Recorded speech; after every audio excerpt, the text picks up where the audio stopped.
प्रिय छात्रों एवं प्रिय साथियों, मैं अपने चैनल संस्कृत महाविद्या ऑनलाइन क्लासेज में सभी का हार्दिक स्वागत करती हूँ। जैसा कि छात्रों आप सभी जानते हैं, हमारा प्रकरण चल रहा है समास प्रकरण।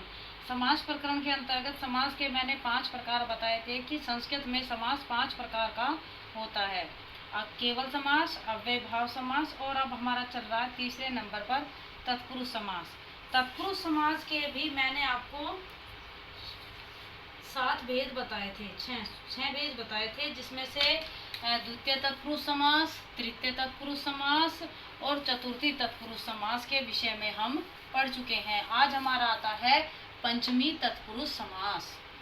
कौन सा आता है? पंचमी तत्पुरुष समास। इसका सूत्र होता है पंचमी भयेन और स्तोकान ती दूरार्थ कृच्छानी कतेन, यानी के जहाँ पर पंचमी भयेन, जहाँ पर भय नामक शब्द का प्रयोग किया जाता है वहाँ पर पंचमी तत्पुरुष समास होता है। जहाँ पर क्या किया जाता है? जहाँ पर भय नामक शब्द का प्रयोग किया जाता है वहाँ पर पंचमी तत्पुरुष समास होता है। दूसरा स्तोक यानी के थोड़ा, स्तोक यानी के थोड़ा।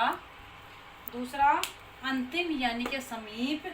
तीसरा दूरार्थवाचक शब्द तथा कृच्छ यानी के कष्ट आदि पदों के साथ कृत प्रत्यांत पदों के साथ पंचमी तत्पुरुष समास होता है। पंचमी तत्पुरुष समास कहाँ होता है? एक भय के कारण, दूसरा स्तोक, तीसरा अंतिम और दूरार्थवाचक शब्द जितने भी होते हैं उसमें, और कृच्छ यानी के कष्ट देने वाले पद जितने भी होते हैं उसमें पंचमी तत्पुरुष समास होता है। पंचमी तत्पुरुष समास में जैसा मैंने आपको चतुर्थी के अंतर्गत पढ़ा था कि सबसे पहले हमें क्या देखना है कि कौन सी विभक्ति है और कौन सा वचन है। दूसरा हमें इस चीज़ का ध्यान रखना है कि पंचमी तत्पुरुष का समास का जो चिन्ह होता है वो कौन सा होता है, यानी कि पंचमी विभक्ति का। जब मैंने विभक्ति कारक चिन्ह आपको लिखवाए थे इसमें मैंने बताया था कि विभक्ति कारक चिन्ह पंचमी विभक्ति का कौन सा कारक चिन्ह होता है। जैसे कर्ता ने, यानी कि प्रथम विभक्ति कर्म को करण के द्वारा, संप्रदान यानी कि चतुर्थी विभक्ति के लिए जिसके लिए कोई कार्य किया जाता है, और पंचमी यानी कि जिससे कोई चीज अलग होती है। भय, अलग और डर, इनमें पंचमी विभक्ति का प्रयोग किया जाता है, यानी कि पंचमी विभक्ति से अलग होने के अर्थ में। और जब हम सुबंध पर आते हैं तो हमें पंचमी विभक्ति में हम क्या करते हैं? पंचमी विभक्ति में एक वचन में घसी, द्विवचन में भ्याम और बहुवचन में क्या होता है? भयस का प्रयोग किया जाता है। तो छात्रों सबसे पहले हम देखते हैं इसके उदाहरण। पहला उदाहरण हमारा आता है चौर भयम। क्या आता है? पंचमी तत्पुरुष समास का चौर भयम। चोर भयम के अंतर्गत क्या है कि इसमें बताया गया है पंचमी तत्पुरुष समास में कि जहाँ पर भय हो उसमें पंचमी तत्पुरुष समास होता है। यहाँ पर क्या है? चोर भयम, यानी कि चोर से भय है, चोर से डर लग रहा है, तो इसमें क्या हो जाएगा? चोरात भयम। क्या हो जाएगा? चोरात भयम। जब हम राम के रूप चलाएंगे तो पंचमी विभक्ति एक वचन में क्या आता है? रामात, तो यहाँ पर क्या आ जाएगा? चोरात। जब हम इसका, ये हमारा हो गया लौकिक विग्रह। जब हम इसका अलौकिक विग्रह करेंगे तो अलौकिक विग्रह में पंचमी विभक्ति एक वचन में क्या आता है? गसी, तो यहाँ पर क्या आ जाएगा? चोर गसी भय हम, यानी कि ये क्या हो गया हमारा? जहाँ पर चोर यानी कि किसी भी चीज़ से भय लगता है, चोर से भय, सांप से भय, जानवरों से भय, तो उसमें क्या होता है? पंचमी तत्पुरुष समास होता है। जैसे चोर भयम, चोरात भयम, ये हमारा लौकिक विग्रह हो गया।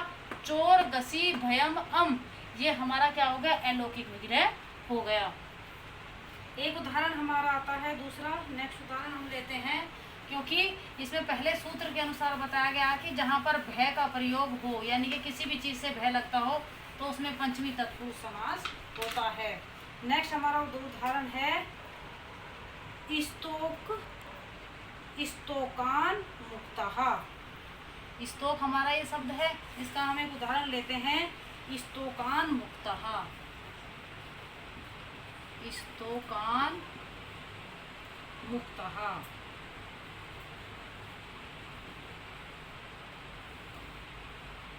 जब हम इसका लौकिक विग्रह करेंगे तो क्या हो जाएगा, स्तोकांत मुक्तः। क्या हो जाएगा, स्तोकांत मुक्तः। स्तोकांत मुक्ता क्या है, ये हमारा हो गया।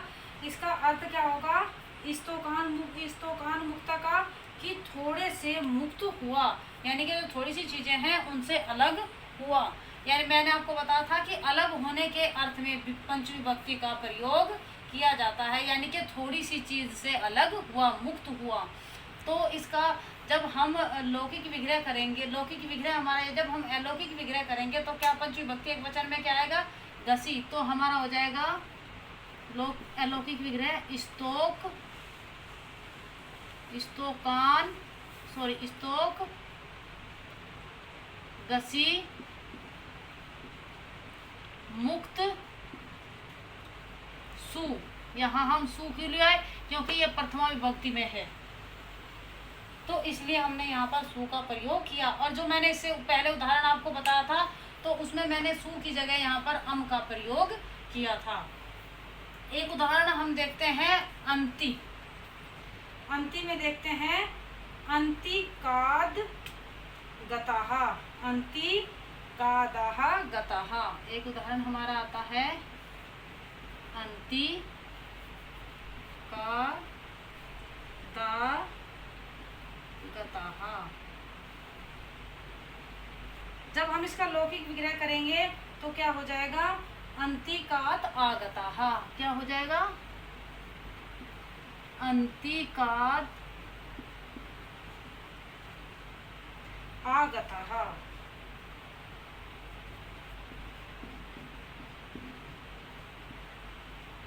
तो ये क्या होगा हमारा, इसका क्या होगा, अंतिकाद आगताः। ये होगा हमारा पंचविभक्ति एक वचन में। इसका अर्थ क्या होगा, पास से आया हुआ। अंतिकाद यानी कि पास से, आगता माने आया हुआ, पास से आया हुआ। तो इसका जब हम अलौकिक विग्रह करेंगे तो क्या हो जाएगा, अंतिक, अंतिक गसी आगत सु। अब इसमें क्या है कि जो हमारा शब्द जो जिस विभक्ति जिस वचन में होगा, उसी विभक्ति उसी वचन के अनुसार हम सुबंतों का प्रयोग करेंगे। जैसे पंचविभक्ति एक वचन में हम गसी लिखा है हमने, तो हम इसमें क्या, जब अलौकिक विग्रह करेंगे तो इसमें एक पंचविभक्ति एक वचन में क्या आएगा, गसी आएगा। हमारा भय का उदाहरण हो गया, स्तोक का होगा, अंति का। अब हमारा उदाहरण आता है दूरात का। जो हमारा शब्द है ये वाला दूरात, अब हम एक उदाहरण इसका लेंगे।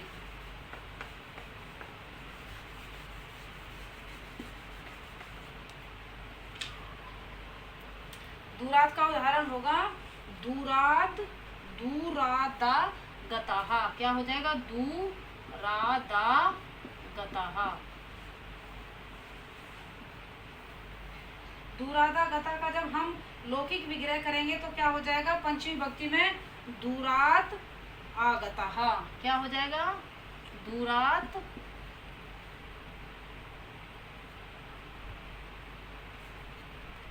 आगताः। यानी कि इसका अर्थ क्या होगा, दूर से आया हुआ। दूरात माने दूर से, आगता माने आया हुआ, दूर से आया हुआ। जब हम इसका लौकिक विग्रह करेंगे, दूर से कौन आया, दूर से एक ही व्यक्ति आया है, तो ये क्या है हमारा पंचविभक्ति एक वचन में होगा। तो हम क्या इसका क्या करेंगे, दूर गसी आगत सु।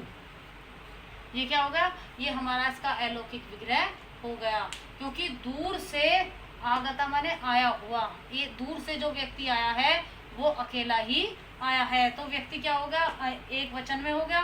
तो दूर से व्यक्ति आए हैं, यदि ये होता तो हमारा फिर क्या होता, भयस हो जाता। तो क्या होता, दूर भयस आगत सु। अब एक उदाहरण हम लेते हैं कृच्छ का। एक उदाहरण हम लेते हैं कृच्छ का। कृच्छ का उदाहरण हम लेते हैं कृच्छादागताः। क्या लेंगे, कृच्छादागताः।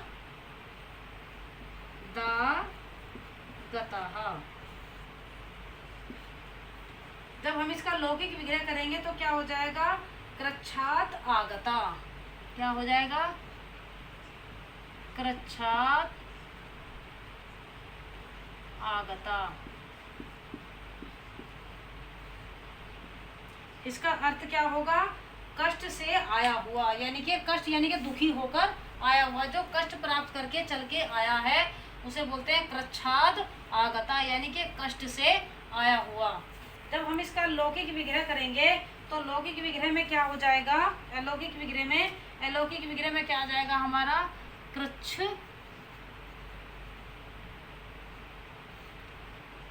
गसी आगत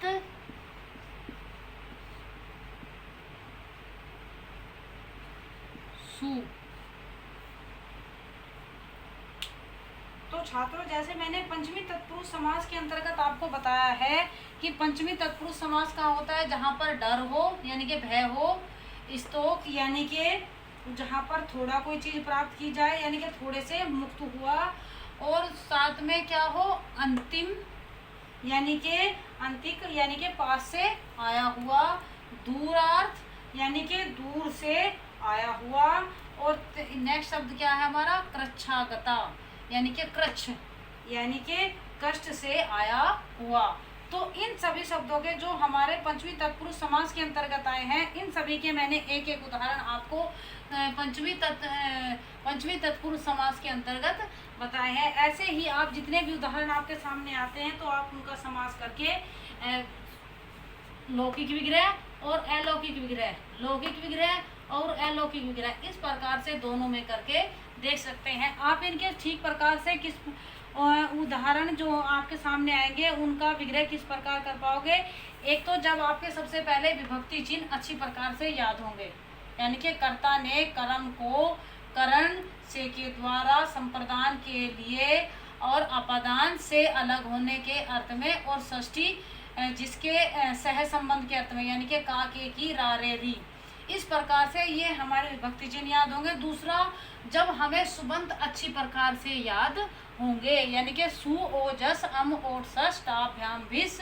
गे भ्याम भयस गसी भ्याम भयस गस ओस आम गी ओस सुप, और संबोधन जो होता है वो हमारा प्रथमा विभक्ति में ही लगता है, यानी कि जो हमारी जिसे हम बोलते हैं अष्टमी, तो वो हमारी प्रथमा विभक्ति के अनुसार ही उसके रूप चलते हैं। तो छात्रों, मैंने पंचमी विभक्ति तत्पुरुष समास के अंतर्गत सारे उदाहरण एक एक आपको अच्छी प्रकार से समझा दिए हैं। अब नेक्स्ट हमारा आएगा षष्ठी तत्पुरुष समास। षष्ठी तत्पुरुष समास के विषय में चर्चा हम कल करेंगे। तो छात्रों, आप मेरे चैनल को लाइक और सब्सक्राइब करना ना भूलें, और मेरी वीडियो को ज़्यादा से ज़्यादा शेयर करें। और यदि आपको मेरे चैनल को सब्सक्राइब करने के साथ साथ जो सब्सक्राइबर के बराबर में बेल आइकन है, जो घंटी का निशान है, उसे दबाएं, जिससे मेरे नेक्स्ट आने वाली वीडियो का नोटिफिकेशन आपके पास पहुंच जाए। धन्यवाद।